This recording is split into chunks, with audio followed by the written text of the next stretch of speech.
그날 밤 병원의 견고한 규정 하나가 깨졌습니다. VIP 병실의 육중한 문이 안에서 잠겼거든요. 복도에는 인기척 하나 없었고 차가운 공기 속에 남겨진 건 오직 두 사람뿐이었습니다. 호출벨 한 번이면 수십 명이 달려올 수 있는 이 투명한 공간에서 말 한마디 잘못하면 서로의 인생이 단숨에 무너질 수 있는 환자와 간병인이라는 위태로운 관계. 침묵을 먼저 깬 건 피도 눈물도 없다던 남자 윤재호 씨였습니다. 지금은 괜찮습니다. 그게 끝이었습니다. 그는 더 말하지 않았고 나를 보지도 않았습니다. 나는 문 쪽으로 한 발짝 물러서려다 문득 며칠 전 오후 3시에 그 기억을 떠올렸습니다. 그날도 나는 따뜻한 물수건을 들고 그의 침상 곁에 섰습니다. 몸을 닦아드리기 위해 이불을 걷어낸 순간 그의 숨소리가 난도질 당하듯 거칠게 흔들렸죠. 자신의 의지와는 상관없이 터져나온 생리적인 반응 앞에서 자존심 하나로 버텨온 남자는 고개를 돌린 채 간신히 내뱉었습니다. 죄송합니다. 그 떨림 속에 담긴 지독한 자기 혐오를 보았을 때 나는 아무 일도 없다는 듯 수건에 온기를 고르게 펴며 대답했습니다. 괜찮아요. 회복 과정에서 가끔 있는 일이니까요. 그 기억이 문고리를 잡은 내 손을 붙잡았습니다. 지금 이 방을 나가면 나는 아무 일 없던 평범한 간병인의 자리로 돌아갈 것입니다. 하지만 이 문을 잠그고 그의 곁으로 다가가는 순간 우리는 다시는 예전으로 돌아가지 못할 것입니다. 윤재호 씨는 끝내 나를 부르지 않았습니다. 그 지독한 침묵이 결국 선택권을 나에게 넘기고 있다는 걸 나는 알았습니다. 그래서 나는 조용히 문을 잠갔습니다. 딸깍. 사랑이었을까요? 아니면 지독한 연민이었을까요? 그날 밤 53세 내가 내린 단 한 번의 위험한 선택. 그 선택 하나로 전혀 다른 생을 살게 된 두 사람의 이야기를 시작합니다. 이야기 시작 전 구독과 좋아요 부탁드려요. 감사합니다.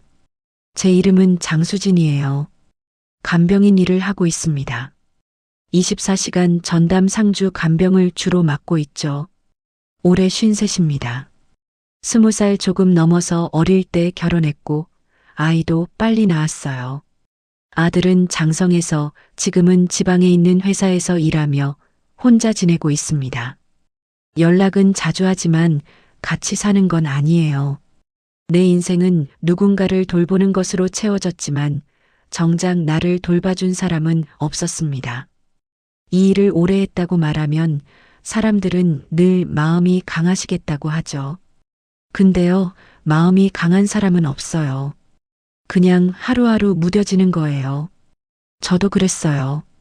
즐겁게 말하고 잘 웃고 딱 봐도 명랑한 사람처럼 보일 거예요. 근데 사실 저는 사람이 웃을 때 그 웃음 뒤에 뭐가 있는지부터 보게 되는 사람이었습니다. 22, 남들 공부하고 연애할 나이에 저는 아이를 등에 업고 식당 주방에서 설거지를 했습니다. 남편은 사람이 나쁘진 않았지만 책임감보다 술잔이 더 무거운 사람이었죠. 결국 아들이 초등학교에 들어가기도 전에 그는 사고로 세상을 떠났고 저에게 남겨진 건 낡은 전세방 하나와 갚아야 할 남편의 빚, 그리고 이제 막 세상을 배우기 시작한 어린 아들뿐이었습니다. 돈이 되는 일이라면 뭐든 했습니다. 하지만 배운 것 없는 여자가 아이를 키우며 할 수 있는 일은 많지 않았죠.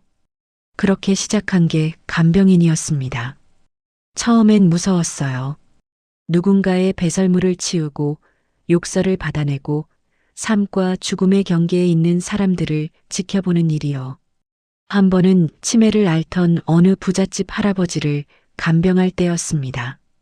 그분은 정신이 돌아올 때마다 저를 인격적으로 대해주셨지만 병세가 심해지면 제 머리채를 잡고 내 돈 훔쳐갔지 라며 소리를 질렀습니다. 뺨을 맞는 건 예산일이었죠. 그때마다 달려온 보호자들은 사과 대신 돈 몇만 원을 쥐어주며 환자가 그런 건데 참아야지 어쩌겠어요? 라고 말하더군요. 그때 깨달았습니다. 사람들은 간병인을 사람으로 보는 게 아니라 고통을 대신 받아주는 벽으로 본다는 것을요. 아들을 대학에 보내고 군대에 보내고 직장을 잡게 하기까지 제 손은 락스물과 소독약 냄새가 가실 날이 없었습니다. 마디마디가 굵어진 제 손가락을 보며 아들은 가끔 울먹였지만 저는 웃으며 말했습니다. 괜찮아. 엄마는 이게 훈장이야. 하지만 사실은 하나도 괜찮지 않았습니다. 밤늦게 돌아온 빈방에서 욱신거리는 손목에 파스를 붙일 때마다 누군가 나에게도 수진 씨, 오늘 참 고생 많았어요 라고 말해주길 바랐습니다. 따뜻한 물 한 잔 건네주며 내 안부를 물어봐 줄 사람. 한 명 없다는 게 몸이 아픈 것보다 더 지독한 통증으로 다가왔죠. 그래서였을 겁니다. VIP 병실에서 윤재호 씨를 처음 만났을 때 그가 내뱉은 독설들이 저에겐 칼날처럼 느껴지지 않았습니다. 그건 누군가를 공격하려는 말이 아니라 나 지금 너무 무섭고 외로우니 제발 나 좀 봐달라고 지르는 비명처럼 들렸거든요. 제 인생이 그랬으니까요. 가장 아플 때 우리는 비명이 아니라 가시를 내뱉는다는 걸 저는 20년 넘는 세월 동안 몸으로 배웠습니다. 윤재호 씨 케이스가 들어온 건 갑자기였어요. VIP 병실, 24시간 전담 간병 근무. 조건이 좋아 보였죠. 근데 코디네이터가 덧붙이더라고요. 환자분 성격이 좀 까다로우세요. 그리고 찾아오는 분이 거의 없어요. VIP 병실인데 찾아오는 사람이 없다니 그 말이 이상하게 마음에 걸렸습니다. 그렇게 저는 서울 한복판 큰 병원 VIP층으로 올라갔습니다. 복도 끝, 그 끝에서도 끝. 가장 조용한 방. 문을 열자마자 느꼈어요. 넓고 깨끗했지만 공기가 차가웠습니다. 사람이 오래 머물지 않은 방 같았거든요. 침대 위에 남자가 누워 있었습니다. 서류에서 본 이름 윤재호. 51. 사람들이 기업 사냥꾼이라 부르는 M&A 전문 기업인이었죠. 짐을 정리하며 슬쩍 본 서류상의 그는 철저히 혼자였습니다. 10여 년 전에 이혼, 그리고 자녀는 없었습니다. 쉼없이 기업을 사냥하고 덩치를 불리는 동안 그에게는 곁을 내어줄 아내도 자신의 뒤를 이을 아이도 없었던 겁니다. 그가 쌓아 올린 수천억의 자산은 사고와 동시에 갈 곳 없는 숫자가 되어버렸고 무난 인사 한 번 오는 친척조차 없었습니다. 그가 무너졌을 때 가장 먼저 달려온 것이 가족이 아니라 변호사였다는 사실이 이 남자가 살아온 사막 같은 생을 대변해주고 있었습니다. 하지만 지금은 움직일 수 없는 처지였습니다. 의문의 교통사고 이후 석 달째였으니까요. 그는 고개만 살짝 돌려 저를 봤어요. 눈빛이 차가웠습니다. 사람을 보는 눈이 아니라 재는 눈. 첫 마디는 이거였죠. 쳐다보지 마세요. 말 걸지 말고 필요한 것만 하세요. 나는 익숙한 듯 고개를 끄덕였습니다. 네. 불편하신 거 있으면 말씀 주세요. 짐을 풀고 병실 한쪽에 간이 침대를 놓았습니다. 24시간 상주 간병은 그 딱딱한 침대에서 시작되니까요. 그런데 이상했어요. 보통 VIP 병실엔 꽃이나 과일 같은 보호자의 흔적이 있기 마련인데 그 방은 아무 흔적 없이 호화롭기만 해서 더 비어 보였습니다. 점심을 도와드리려 하자 그는 고개를 저으며 아주 차가운 말투로 됐습니다라고 쳐냈습니다. 하지만 그 순간 파르르 떨리는 그의 입술에서 돈으로도 살 수 없는 건강을 잃은 남자의 지독한 비참함이 읽혔습니다. 그래도 환자는 환자다. 저는 속으로 숨을 삼키며 마음을 정리했습니다. 처음 며칠은 힘들었습니다. 그는 제가 무언가 하려 할 때마다 건드리지 마요. 필요 없어요라며 선을 그었습니다. 하지만 척추 손상 환자는 혼자 할 수 있는 게 거의 없어요. 식사부터 세면까지 모든 게 도움 없이는 불가능하죠. 그는 도움을 받는 순간마다 무너졌고 자존심이 상할 때마다 눈빛은 더 차갑게 굳었습니다. 저는 그걸 모른 척 했습니다. 전담 간병은 몸보다 감정을 더 다루는 일이니까요. 일주일쯤 지났을 때였습니다. 오후 3시 침상 케어 시간이었죠. 따뜻한 물을 적신 수건을 꼭 짜서 곁에 섰을 때 그의 숨이 달라졌습니다. 거칠고 갈곳 잃은 숨소리. 그는 고개를 돌린 채 낮게 말했습니다. 죄송합니다. 못하는 상황을 가장 싫어하는 남자의 입에서 나온 그 말이 생경했습니다. 나는 아무 일도 아니라는 듯 표정을 바꾸지 않았습니다. 그게 그를 살리는 방법이라 생각했으니까요. 그런 순간들이 반복되던 어느 날 그는 지금은 말 안 하셔도 됩니다라며 먼저 마음을 열었고 케어가 끝날 때까지 눈을 감은 채 조용히 읊조렸습니다. 이런 모습 들킨 적 없었습니다. 그 말에 가슴이 내려앉았습니다. 아, 이 사람 지금까지 철저히 혼자였구나. 세 번째는 우연이 아니었습니다. 그는 처음부터 숨이 가빴고 제가 다가가자 먼저 고개를 돌렸습니다. 침상 케어를 시작하려는데 그가 말했죠. 오늘은 조금 천천히 해주셔도 됩니다. 그건 의식적인 요청이었습니다. 나는 잠깐 망설이다가 고개를 끄덕였습니다. 끝날 때까지 그는 눈을 뜨지 않았고 정적 속에서 한참 뒤에야 입을 열었습니다. 장수진 씨는 제가 제일 싫어하는 모습을 아무렇지도 않게 대해주는 유일한 사람입니다. 그 말이 계속 남았습니다. 밤이 되어 간이 침대에 누웠을 때도 잠이 오지 않았습니다. 왜 내가 이 상황을 피하지 않는지, 왜 싫지 않은지, 불쌍해서도 의무감 때문도 아니었습니다. 그 순간만큼은 너무나 혼자인 그를 외면할 수 없었고, 솔직히 말하면 저도 여자였습니다. 10년 넘게 죽어있던 나라는 여자가 아직 살아있다는 느낌이 분명히 들었습니다. 다음 날 동업자인 변호사가 찾아왔습니다. 그는 병실을 훑으며 환자보다 저를 먼저 보더군요. 사람을 사건으로 보는 눈. 그는 재호 씨의 시선이 저를 따라가는 것과 컵을 건넬 때 늦게 떨어지는 우리 손끝을 놓치지 않았습니다. 대표님이 원래 사람을 가까이 두는 분이 아니라서요. 나가는 길에 던진 그 말은 칭찬도 경고도 아닌 가시처럼 마음에 걸렸습니다. 그리고 그날 밤 VIP 병실 문이 안에서 닫혀있던 밤이 왔습니다. 재호 씨는 평소처럼 지금 나가셔도 됩니다라고 했지만 그건 제발 곁에 있어 달라는 처절한 신호였습니다. 그는 지금 인생에서 가장 숨기고 싶은 치부를 제 앞에 내려놓으려 하고 있었고 이 순간이 지나면 우리는 다시는 예전으로 돌아갈 수 없을 거라는 걸 알았습니다. 나는 시계를 보았습니다. 문을 열면 아무 일 없던 어제로 돌아가겠지만 문을 닫으면 내일은 완전히 달라질 것입니다. 나는 문 앞에 섰습니다. 그리고 손잡이를 잡는 대신 문고리를 천천히 돌려 잠갔습니다. 딸깍. 좁은 병실 안에 울려 퍼진 그 작은 소리. 나는 아직 몰랐습니다. 이 소리가 우리를 지켜줄 성벽이 아니라 우리 앞에 기다리고 있는 더 큰 폭풍의 시작이었다는 것을요. 재호 씨와의 생활이 3주째 접어들 무렵이었습니다. VIP 병실의 밤은 낮보다 훨씬 고요했지만 그 고요함은 재호 씨에게 오히려 독이었습니다.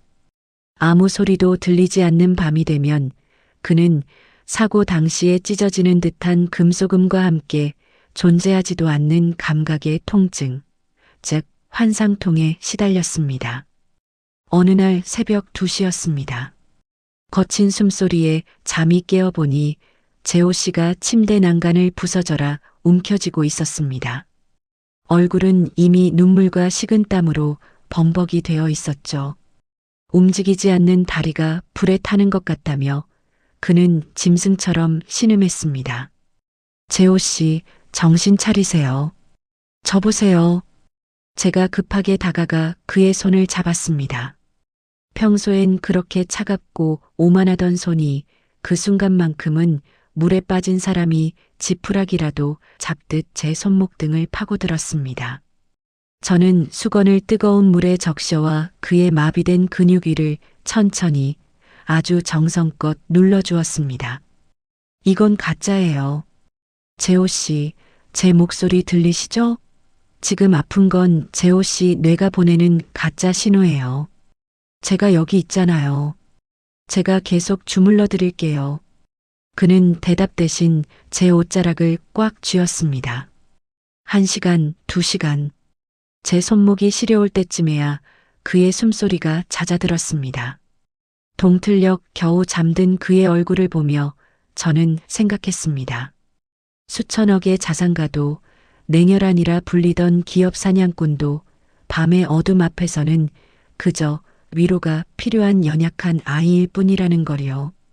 다음 날 아침 그는 어젯밤의 일을 단 한마디도 꺼내지 않았지만 제가 건네는 물컵을 받을 때 그의 손끝이 미세하게 떨리는 걸 보았습니다.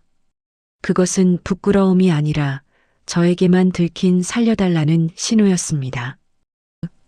상태가 조금 호전되자 저는 주치의의 허락을 받아 그를 휠체어에 태우고 병원 뒤뜰로 나갔습니다. 휠체어에 앉아 누군가의 손에 이끌려야 한다는 사실이 그에게는 죽기보다 싫은 굴욕이었겠지요. 그는 내내 입술을 굳게 다문 채 먼 산만 바라보았습니다. 꽃이 참 예쁘게 피었네요. 저기 좀 보세요, 재호 씨. 제 말에 그는 냉소적으로 대답했습니다. 내일이면 질 꽃들입니다. 예뻐 보여서 뭐합니까? 저는 휠체어를 멈추고 그의 눈높이에 맞춰 무릎을 굽히고 앉았습니다. 내일 지더라도 오늘 핀 건 진짜잖아요. 재호 씨 인생도 그래요. 지금 잠시 멈췄다고 해서 그동안 쌓아온 시간이 가짜가 되는 건 아니에요. 그는 잠시 저를 빤히 쳐다보았습니다. 사냥감을 고르는 눈빛이 아니라 누군가에게 마음의 문을 열지 말지 고민하는 눈빛이었죠. 수진 씨는 참 이상한 사람입니다. 다들 내 돈이나 내가 다시 일어설 확률만 계산하는데 당신은 왜 자꾸 꽃 같은 소리를 합니까? 그날 처음으로 그는 자신의 어린 시절 이야기를 꺼냈습니다. 가난했던 집안, 무시당하지 않기 위해 독해져야 했던 청년 시절, 그리고 오직 숫자만을 믿으며 달려오다 보니 어느덧 주변에 아무도 남지 않게 된 사막 같은 살까지. 10분 남짓한 짧은 산책이었지만 그 시간 동안 저는 기업 대표 윤재호가 아닌 윤재호의 뒷모습을 보았습니다.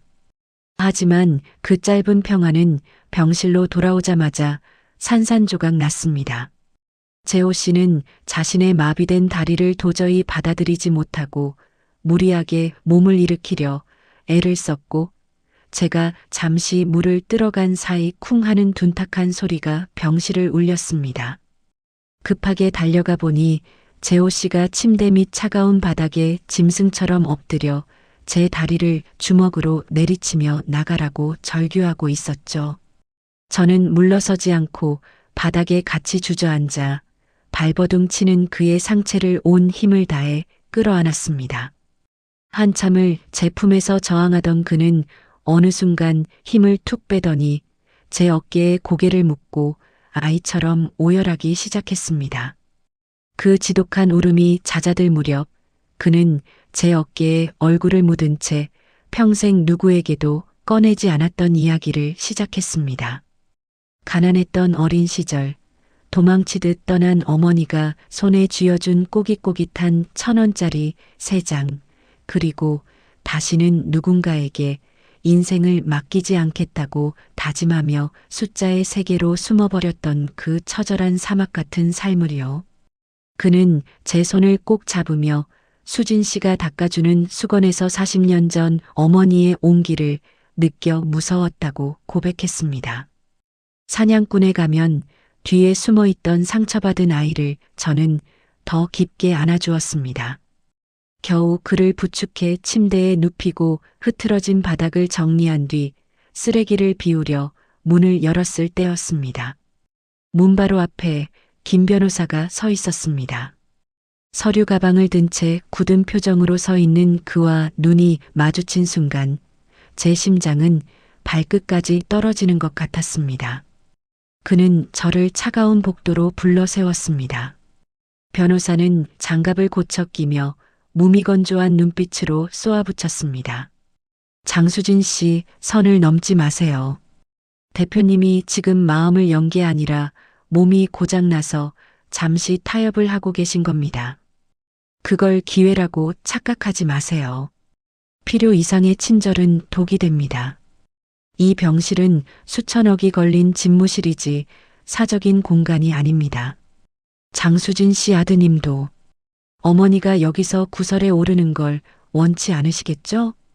그의 말은 예리한 종이에 베인 상처처럼 아릿했습니다. 변호사가 떠난 뒤 병실로 돌아왔을 때 재호 씨는 벽 쪽으로 고개를 돌린 채 변호사가 쓸데없는 소리 했냐고 묻더군요. 그 질문 하나에 저는 깨달았습니다. 재호 씨 역시 이 방 안의 공기가 밖으로 새어나가는 걸 두려워하고 있다는 것을요. 그 두려움은 곧 우리만 공유하는 비밀이 되었고 그 비밀은 그날 밤의 선택으로 이어지는 도화선이 되었습니다. 그날 새벽 열기에 취한 재호 씨의 숨소리는 평소와 달랐습니다. 수진 씨는 그의 땀을 닦아내기 위해 이불을 걷어냈고 순간 손끝이 멈칫했습니다. 척추를 다쳐 제멋대로 움직이지 못하는 몸이었지만 본능은 사고 이전의 생명력을 기억하고 있었던 걸까요? 빳빳하게 세워진 그의 성적 긴장감이 얇은 환자복 위로 고스란히 드러나 있었습니다. 재호 씨는 수치심에 얼굴을 일그러뜨리며 고개를 돌렸습니다. 나가라고 했잖아요. 이런 꼴까지 보이고 싶지 않다고. 그의 목소리는 떨리고 있었습니다. 남들에게 한 번도 약점을 잡혀본 적 없는 남자가 오직 생리적인 본능 앞에 무방비하게 노출된 채 비참해하고 있었죠. 수진 씨는 그 떨림 속에서 그가 느끼는 지독한 자기 혐오를 읽었습니다. 수진 씨는 도망치지 않았습니다. 8년차 간병인의 무뎌짐 때문이 아니었습니다. 지금 이 상황을 사고나 증상으로 처리하며 넘겨버리기엔 수진 씨의 마음속에 이미 그가 너무 깊이 들어와 있었으니까요. 재호 씨, 저 보세요. 수진 씨는 아주 낮은 목소리로 그를 달랬습니다. 그리고 떨리는 손을 뻗어 환자복 아래 그 뜨겁고 단단한 부분을 가만히 감싸쥐었습니다. 재호 씨의 몸이 화살처럼 팽팽하게 튀어올랐습니다. 이건 부끄러운 게 아니에요. 당신이 살아있다는 증거예요. 수진 씨의 손길은 간병인의 그것처럼 침착했지만 손바닥을 타고 전해지는 열기는 분명 여자의 것이었습니다. 서툴지만 조심스럽게 그의 고통과 욕망이 뒤섞인 그 응어리를 달래주기 시작했습니다. 정정만이 감도는 VIP 병실에서 재호 씨의 억눌린 신음이 수진 씨의 어깨 너머로 흩어졌습니다. 그는 수진 씨의 팔을 부서질 듯 움켜쥐었습니다. 눈물이 그의 뺨을 타고 흘러내려 수진 씨의 손등에 떨어졌습니다. 그것은 단순한 욕구의 해소가 아니었습니다. 세상 모든 것으로부터 단절되었던 남자가 유일하게 연결된 통로인 수진 씨에게 자신의 가장 은밀하고 처절한 생존 반응을 맡겨버린 완전한 굴복이자 신뢰였습니다. 수진 씨 역시 자신의 손바닥에서 요동치는 그의 맥박을 느끼며 깨달았습니다. 이제 자신은 이 남자의 몸뿐만 아니라 그의 가장 깊숙한 영혼까지 만져버렸다는 것을요. 모든 것이 끝난 후 재호 씨는 탈진한 듯 수진 씨의 품에 머리를 기댔습니다. 수진 씨는 그의 젖은 이마를 넘겨주며 생각했습니다. 이제 정말 돌아갈 수 없겠구나. 그 새벽의 일이 지나고 난 뒤 병실의 공기는 분명 이전과 달라져 있었습니다. 겉으로 보기엔 정적이 흐르는 VIP 병실일 뿐이었지만 그 속을 채운 밀도는 이전보다 훨씬 촘촘하고 뜨거웠습니다. 53의 나이. 저는 제 인생이 이미 서산 너머로 기울어가는 노을 같다고 생각했습니다. 아니, 노을이라는 화려한 이름조차 사치였죠. 그저 빛이 사라진 뒤 찾아오는 길고 차가운 그림자, 그것이 제 삶의 전부라고 믿었습니다. 22, 남들처럼 화사한 미래를 꿈꾸며 시작했던 결혼 생활은 채 10년을 채우지 못하고 부서졌습니다. 남편이 허망하게 곁을 떠난 지 벌써 20년 정도가 되어 가네요. 그 긴 세월 동안 세상 어디에도 장수진이라는 이름은 존재하지 않았습니다.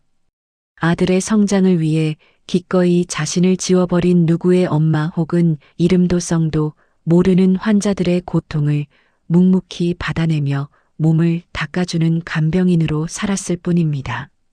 제 몸이 여자인지 제 심장이 아직 뛰고 있는지조차 잊고 살았습니다. 아니, 사실은 잊어야만 했습니다. 그래야만 이 지독한 세월을, 그 고단한 육체 노동을 버틸 수 있었으니까요. 제 손마디가 굵어지고 발뒤꿈치가 갈라지는 동안 제 영혼도 그렇게 딱딱한 굳은 살이 박여가고 있었습니다. 그런데 재호 씨의 그 짧은 시선 하나에 견고하게 얼어붙어 있던 제 20년의 세월이 한꺼번에 쏟아져 내리기 시작했습니다. 그의 눈빛은 마치 깊은 심해에 던져진 횃불 같았습니다. 닿는 곳마다 시린 통증과 함께 낯선 온기를 깨웠죠. 저는 자꾸만 병실 화장실 거울 앞에서 멈칫하게 되었습니다. 평소엔 그저 세수하고 머리를 묶기 위해 기계적으로 들여다보던 거울이었지만 이제 그 안에는 낯선 여자가 서 있었습니다. 53. 눈가에 잡힌 주름은 숨길 수 없었지만 그 눈동자 안에는 오래전 잃어버렸던 생기가 파르르 떨리고 있었습니다. 어느 날은 가방 깊숙이 구석진 곳에 밀어두었던 연한 립스틱을 꺼냈습니다. 몇 년 전 아들이 첫 월급을 타서 수줍게 내밀었던 선물이었죠. 엄마도 이제 좀 꾸미고 다녀라던 아들의 목소리가 귓가를 스쳤습니다.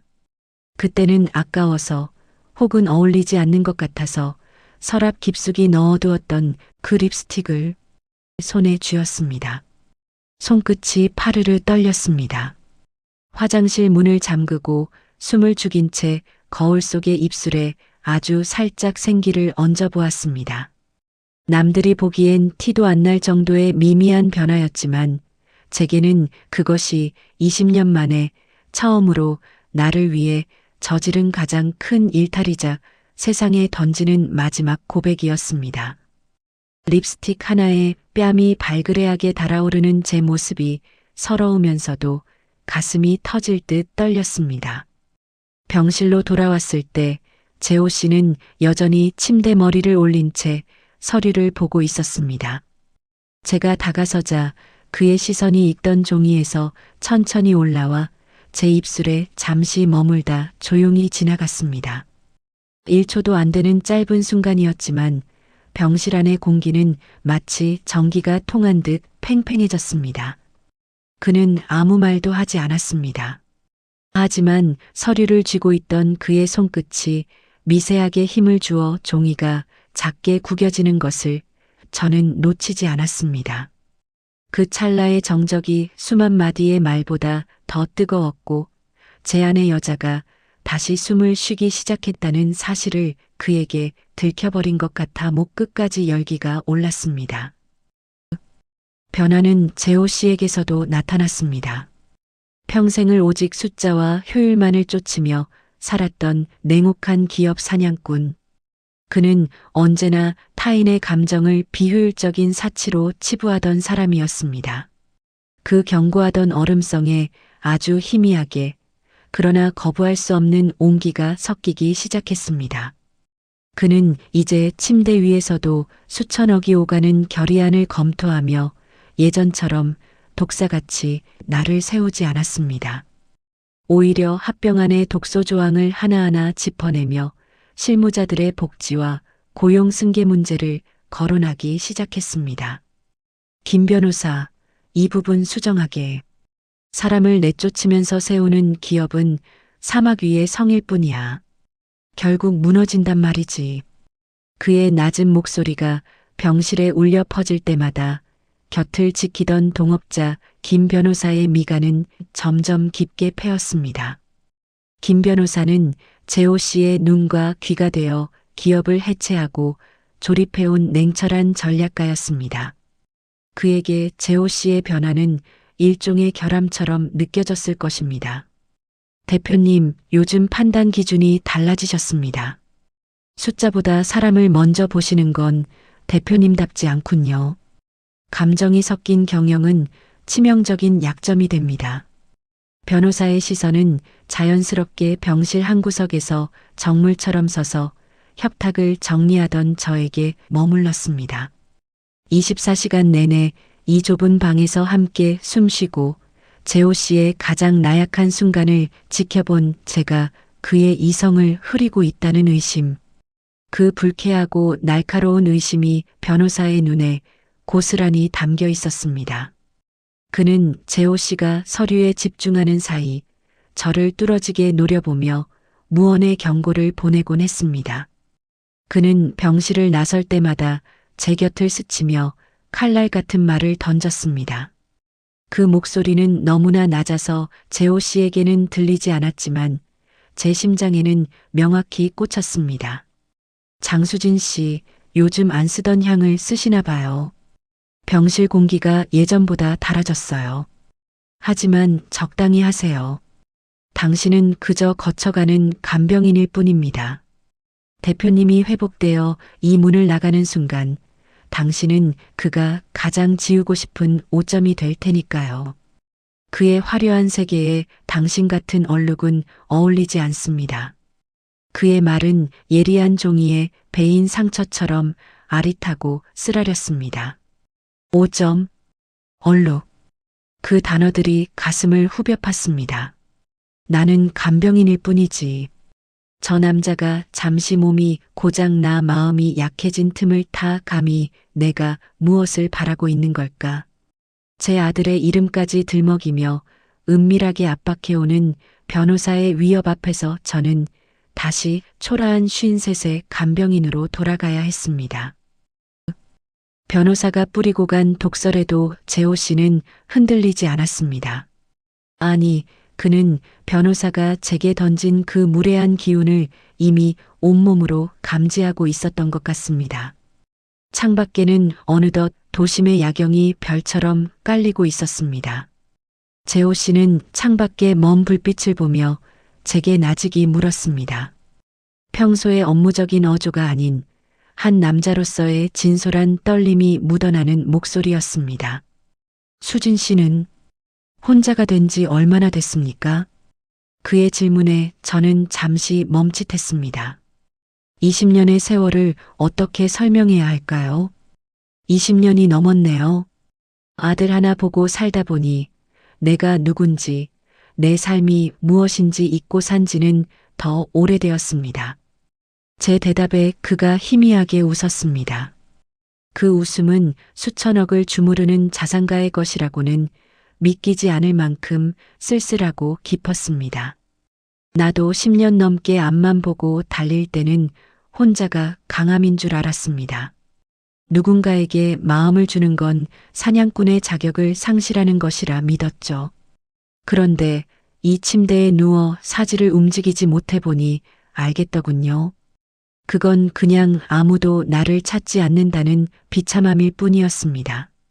나에겐 물려줄 이름도 지켜야 할 아이도 내 죽음을 진심으로 슬퍼해 줄 사람도 없습니다. 그래서 더 숫자에만 집착했죠. 숫자는 배신하지 않으니까. 그 벽돌들로 성을 쌓으면 외롭지 않을 줄 알았습니다.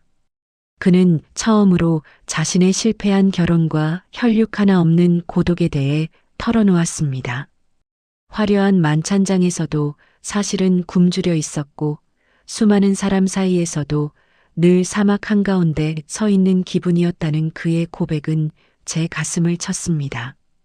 우리는 서로 다른 세상을 살아왔지만 결국 혼자라는 지독한 추위 속에서 몸을 떨고 있었다는 점에서 똑같은 처지였습니다.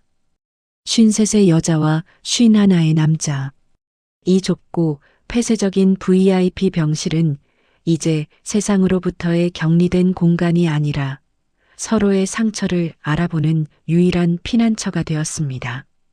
재호 씨는 제 손목을 가만히 잡았습니다. 그의 손바닥에서 느껴지는 열기가 제 핏줄을 타고 심장까지 전달되었습니다. 수진 씨, 아까 그 색 참 잘 어울립니다. 내일은 조금 더 진하게 발라도 돼요. 아니, 발라주세요. 당신이 환해지면 이 방도 내 마음도 환해지는 것 같으니까. 그의 굳건한 목소리 속에 섞인 그 다정함에 저는 다시 화장실로 숨어들어 거울을 보았습니다. 뺨 위로 분명한 홍조가 올라와 있었습니다. 그것은 53의 노곤한 간병인이 아니라 20년 만에 다시 살아난 여자의 얼굴이었습니다. 입술 위의 붉은색이 마치 새로운 생명의 증거처럼 선명했습니다. 하지만 기쁨도 잠시 병동복도를 오가는 변호사의 규칙적인 구두 소리는 멈추지 않았습니다. 그 소리는 마치 우리를 압박하는 시한폭탄의 초침 소리처럼 혹은 이 위태로운 낙원을 부수러 오는 심판자의 발소리처럼 병실 문틈을 파고들고 있었습니다. 저는 거울 속의 저를 보며 다짐했습니다. 이 온기가 설령 내일 사라질 신기루일지라도 지금 이 순간만큼은 이 남자의 손을 놓지 않겠다고. 그 구두 소리가 가까워질수록 제 손에는 더욱 힘이 들어갔습니다.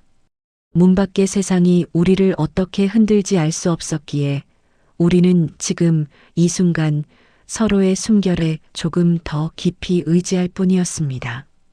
그날 밤 병실의 공기는 숨 쉬는 것조차 조심스러울 만큼 낮게 가라앉아 있었습니다. 재호 씨의 재활은 세간이 말하는 기적이라는 두 글자로 담기에는 너무나 처절한 사투였습니다. 차가운 눈빛으로 세상을 베어내며 승승장구하던 그 서슬퍼런 기세가 이제는 자신의 굳어버린 근육을 달래고 마비된 신경을 일깨우는 지독한 생존 본능으로 바뀌어 있었습니다. 재활치료실의 공기는 늘 무겁고 비릿했습니다. 땀 냄새와 소독약 냄새, 그리고 환자들의 신음이 뒤섞인 그곳에서 재호 씨는 매일 자신과의 전쟁을 치렀습니다.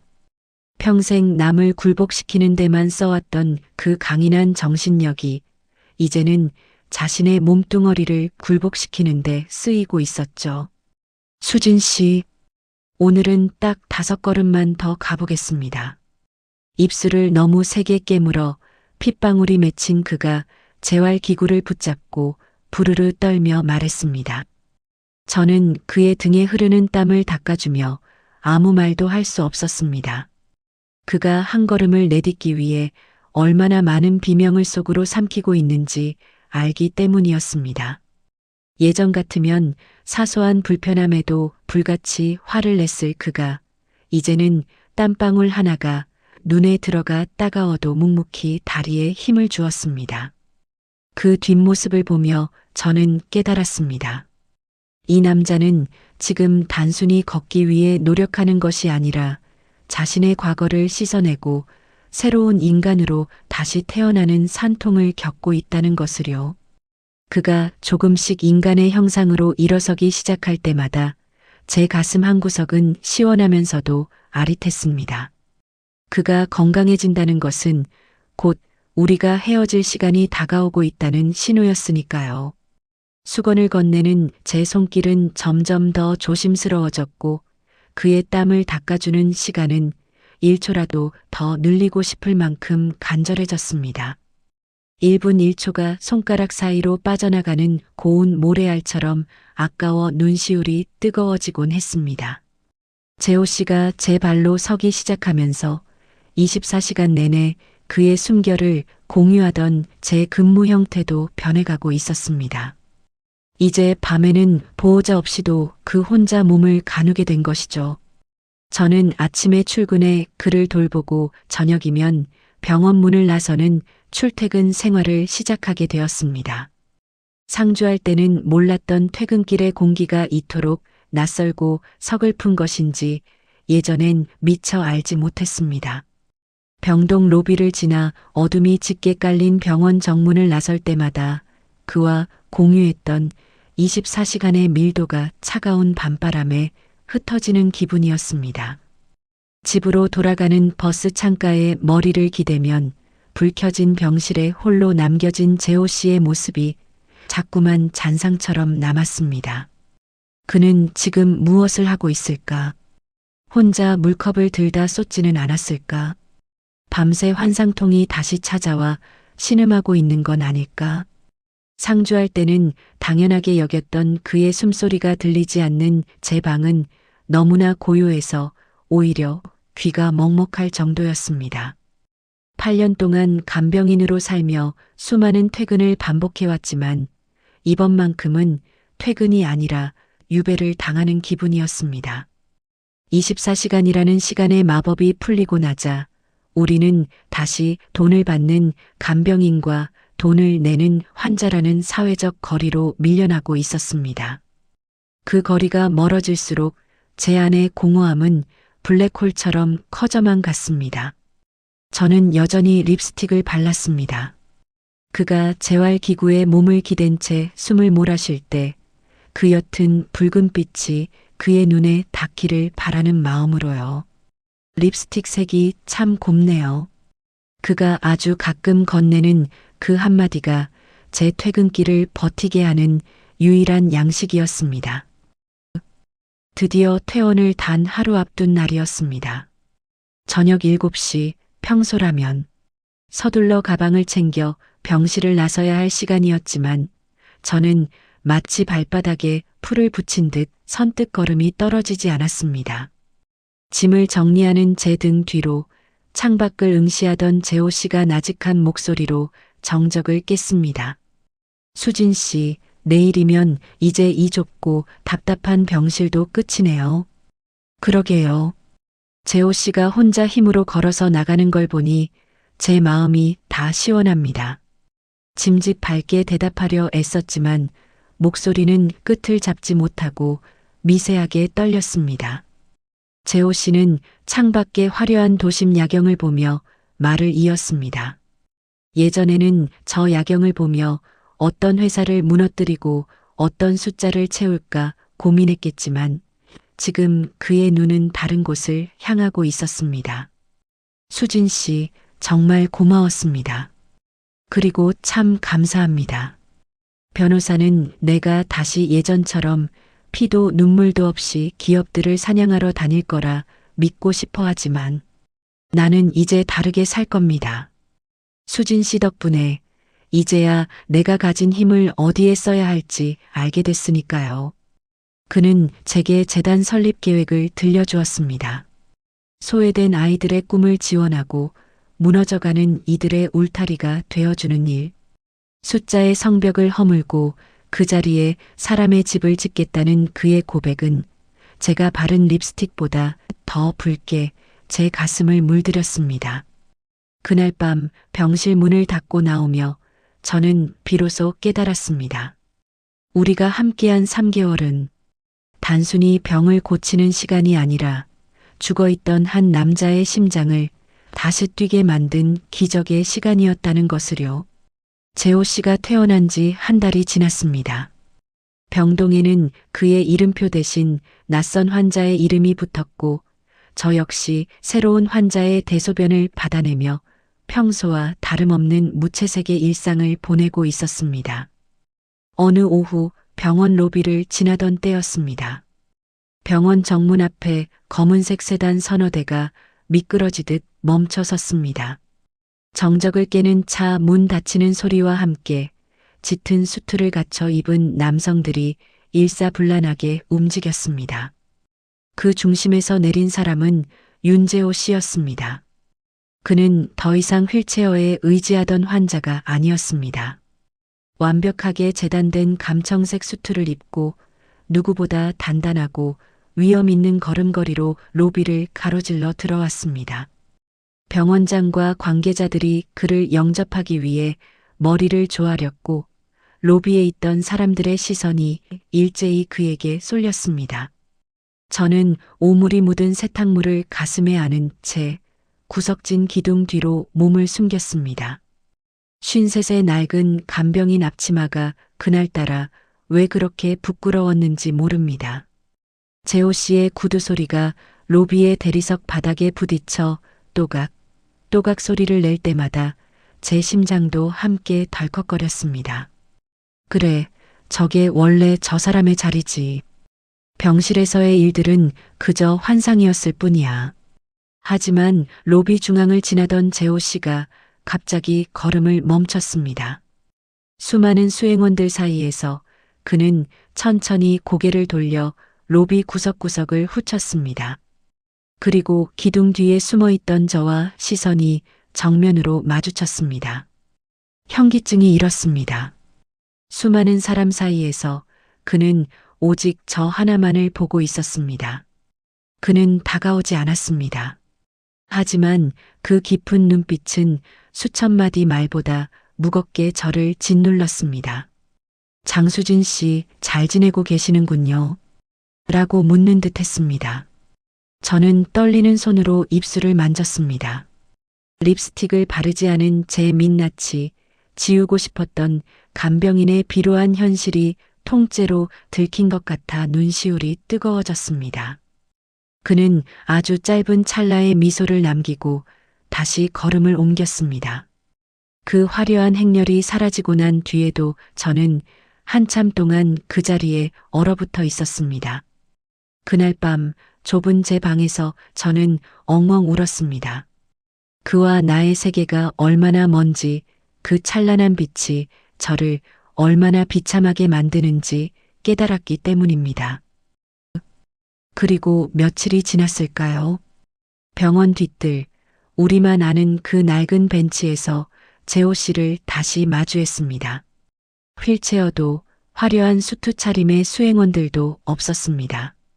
그저 가을 햇살을 닮은 멋진 수트를 걸친 그가 병실에서의 그 깊고 선명한 눈빛으로 다시 한번 저를 불렀습니다.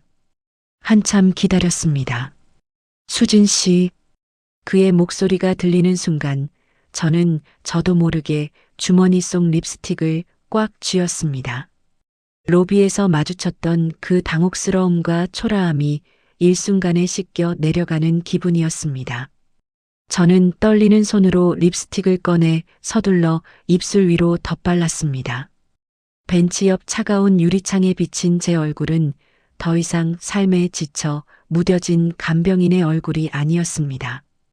뺨 위로 화사하게 피어오른 홍조는 53의 나이에도 여전히 제가 여자로서 그리고 장수진이라는 고유한 인격체로서 살아있음을 세상에 증명하고 있었죠. 재호 씨, 립스틱이 좀 진한 것 같은데 괜찮나요? 어색함을 감추려 농담처럼 던진 제 말에 재호 씨는 잠시 저를 가만히 바라보았습니다. 마치 제 얼굴에 담긴 지난 20년의 고단함과 지금 이 순간의 떨림을 한꺼번에 읽어내려는 듯한 시선이었습니다. 그리고 그는 아주 조용히 그러나 가슴을 울리는 분명한 목소리로 대답했습니다. 아니요. 수진 씨랑 아주 잘 어울립니다. 그 색도 지금 그 모습.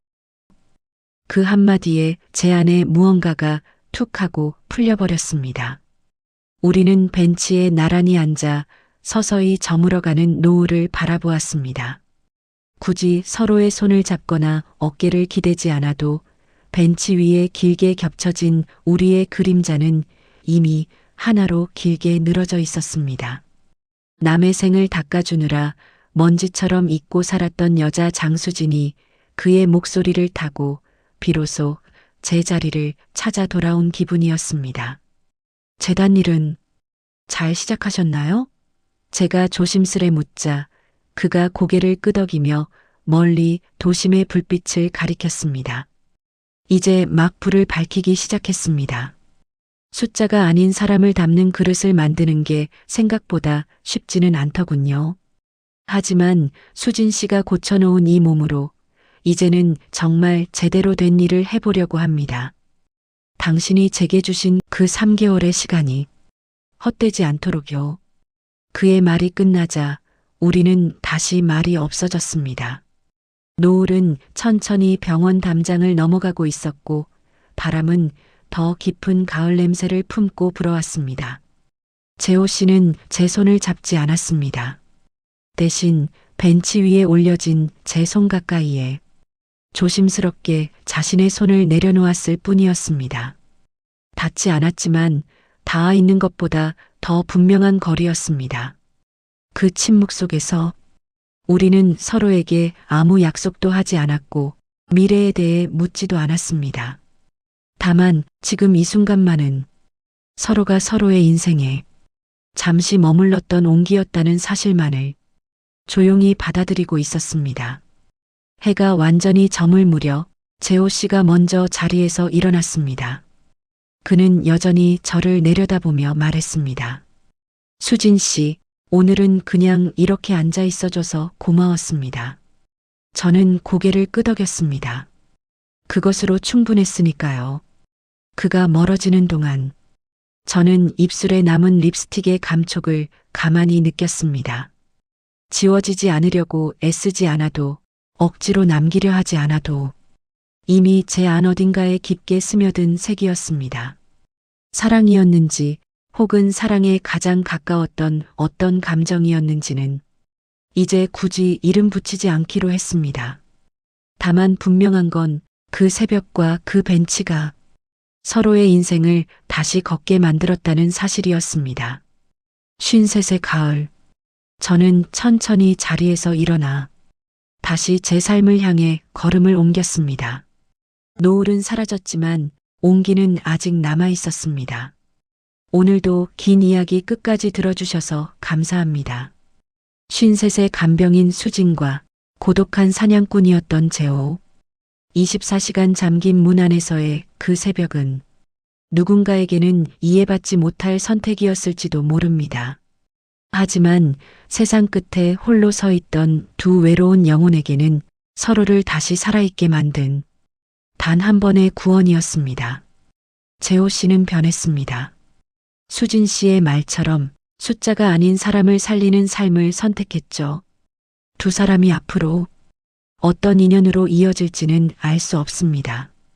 다만 분명한 건 서로의 인생에 지우기 힘든 붉은 립스틱 자국 같은 흔적을 남겼다는 사실입니다.